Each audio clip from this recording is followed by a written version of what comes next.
High বন্ধুরা, চলো chicken দো পেঁয়াজা আজকে তোমাদের সাথে শেয়ার করি। কালারটা দেখেছো দুর্দান্ত এসছে আর টেস্টটাও দুর্দান্ত এসছে। ফার্স্টে দেখে কেন রসুন, আদা, তারপর ধনে, ঘি, আলমন্ড বাদাম, গরম মশলা, তারপর হচ্ছে গোলমরিচ, এইগুলো একটা মশলার। তারপর নিয়ে নিলাম তোমার মিক্সির মধ্যে পেঁয়াজ কিছু কুচোনো আর টমেটোর, এটা ভালো করে পেস্ট করে নিতে হবে। তারপর পেস্ট হয়ে গেলে এর মধ্যে যতগুলো মশলা, জিরের গুঁড়ো, লঙ্কার গুঁড়ো, হলুদ গুঁড়ো, ধনের গুঁড়ো, যত রকম গুঁড়ো আছে চিকেনের মধ্যে দিয়ে দেবো। পেস্ট করা আদা রসুন আর টক দই দিয়ে দেবো।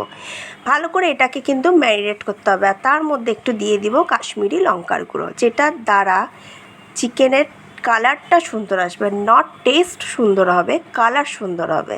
তো দেখো এই যে হয়ে গেল ম্যারিনেট করা। তেলের কড়াইয়ের মধ্যে তেল দিয়ে দিলাম, সর্ষের তেল দিয়ে দিলাম। তারপরে এই যে গোটা গরম মশলাটা তেলের মধ্যে ছেড়ে দিলাম। এটা কিন্তু তোমরা বাড়িতে করতে পারো, দুর্দান্ত টেস্ট হয়েছে, দুর্দান্ত।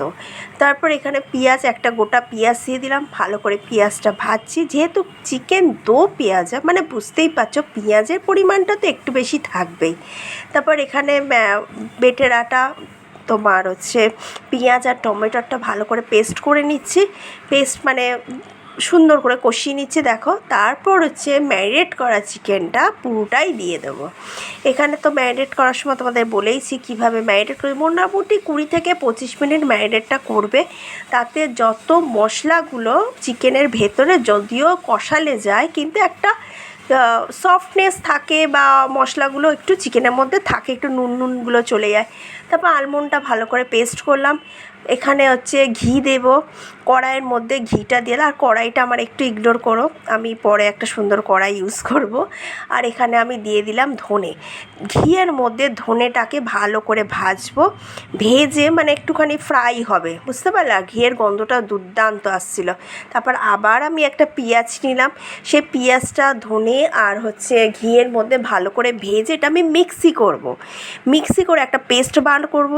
আর এখানে দেখো বেটে রাখা আলমন্ডটা, যেহেতু মাংসটা যখন কষে কষে আসছে তখন আমি কিন্তু আলমন্ডটা দিয়ে দেবো, মানে আলমন্ডের হচ্ছে বেটে রাখা আলমন্ডটা দিয়ে দেবো। তারপর ভালো করে নাড়তে হবে, কষতে হবে। দেখো অলরেডি আমার তেল বেরিয়ে গেছে, কড়াইয়ে লেগেও আছে। তারপর পেস্ট করা যেটা ধনে, পেঁয়াজ, ঘি, সেটা দিয়ে দিলাম। গরম মশলা তো দেখতেই পাচ্ছ, গোটা গোলমরিচও দেখতে পাচ্ছ। ব্যাস, এটা আরামসে জল দিয়ে ফুটতে দাও, ভালো করে একটু ফুটতে দাও। ফোটা হয়ে গেলে চিকেন তো এমনিও কমপ্লিট হয়ে যায় তাড়াতাড়ি। তো দেখো জাস্ট হচ্ছে মাখা মাখা একদম হয়েছে। কমেন্ট করে বলো কেমন হয়েছে, তারা করছো বাড়িতে সেটাও কমেন্ট করে বলো। নিউ সাবস্ক্রাইবার যারা আছো তারা অবশ্যই আমাকে কমেন্ট করো বাড়িতে তোমরা করেছো কিনা। দুর্দান্ত লেগেছে, বিলিভ মি, দুর্দান্ত লেগেছে। চলো টাটা, নেক্সট ভিডিও।